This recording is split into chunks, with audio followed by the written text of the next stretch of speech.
On a stormy night, a bounty hunter named Halig arrives in Camelot.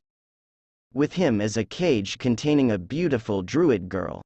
Gaius and Merlin, returning home from tending to a patient, spot the girl. Gaius explains Uther offers a handsome reward for the capture of any who use magic. Despite Gaius's warnings not to interfere, Merlin returns later and frees the girl. Halig soon notices she is gone. Halig walks around looking for her, and when he stops under a signboard, Merlin uses magic so the signboard falls onto Halig's head. Halig is not immediately knocked out, however, and sees two shadows running away. Merlin hides the girl in the catacombs beneath Camelot and promises to look after her. She asks him why he saved her from captivity, and he replies he sympathizes with her, as it could have easily been him in the cage. Merlin introduces himself and the girl tells Merlin her name is Freya. Halig goes to Uther and warns him of the druid girl's escape. Uther assigns a detachment of guards to search for her. In private, Halig warns him the girl is cursed, and even the druids were said to fear her. Gaius is surprised to learn the druids cast her out of their village, since this goes against their practice to help all in need, and Uther insists she must be found immediately, especially after Halig mentions an accomplice may have helped her in her escape. A search for Freya and her mystery accomplice swiftly ensues. The next morning, Merlin steals some food from Arthur, which he takes to Freya. As time passes, the pair grow close. The next day, however, as Merlin leaves Arthur's chamber, having stolen more food for Freya, Halig apprehends him. Halig doesn't believe Merlin's claims of not knowing where Freya is, and is about to torture him when Arthur intervenes and says Merlin has his complete trust. At this point, it is revealed that Merlin was carrying sausages stolen from the prince's plate, but Arthur continues to back Merlin up. Gaius also interrogates Merlin, but he insists he had nothing to do with the girl's escape. That night at midnight, a strange, unseen creature prowls through the lower town of Camelot, attacking and killing two young lovers. Their bodies are found the next day.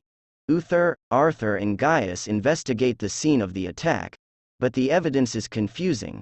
The wounds on the bodies were clearly made by an animal, but human footprints lead away from the area. Uther swiftly concludes it to be the work of a magical creature. Merlin, unaware of this, continues to tend to Freya, and as time passes, the two become very close. Eventually, Merlin decides he will help Freya not only escape Camelot, but stay with her. Though she insists her life is too dangerous for him to risk, she is clearly happy with the suggestion. Knowing she needs new clothes, Merlin purloins a dress from Morgana's wardrobe, narrowly managing to fend off a surprised Gwen and an astounded Arthur, who clearly has his own ideas on what Merlin wants with the dress. That night, the mysterious beast attacks again, this time killing two guards. Again, the evidence is the same. The victims are clearly those of an animal attack, but only human tracks lead away from the site.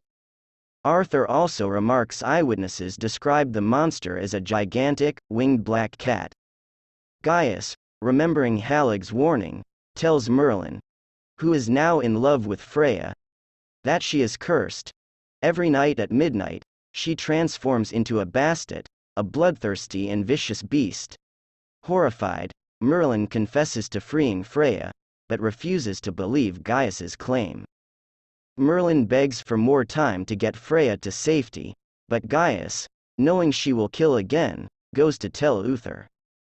Merlin goes to the catacombs to warn Freya, only to find she has gone. Suddenly, the city bells toll midnight, and Freya, who was trying to escape Camelot, believing that Merlin is better off without her, is trapped by Arthur, Halig and a group of knights. She begs them to leave her alone before transforming. The bastet rips Halig apart and then attacks Arthur and his men. Arthur manages to badly wound the beast. As it retreats into the courtyard, pursued by Arthur and the knights, Merlin arrives.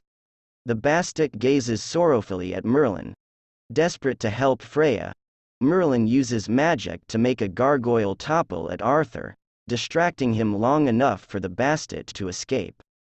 Merlin tearfully runs after Freya, and runs down to the entrance to her alcove in the catacombs, where he finds her in Bastet form. Merlin strokes her affectionately, and Freya's self breaks through the beast, and, instead of attacking him, she behaves like a dog to its master, and she groans and growls softly before retreating into the alcove. Merlin follows her into the cave to find Freya, human again and dying from her wounds. She tearfully explains her curse was the doing of an angry sorceress after Freya accidentally killed the sorceress' son in self-defense. Merlin dresses Freya in Morgana's stolen dress and carries Freya to a lake in the hope of healing her, but she is too badly hurt. However, she is grateful to him for making her feel loved again. With her last breath, Freya thanks Merlin and promises to one day repay his kindness. A heartbroken Merlin places her body on a boat and uses his magic to give her a traditional funeral. Back at Camelot, Gaius consoles Merlin, while Arthur, aware Merlin is upset, helps cheer him up with a bit of friendly banter, before setting him yet more tasks. Merlin.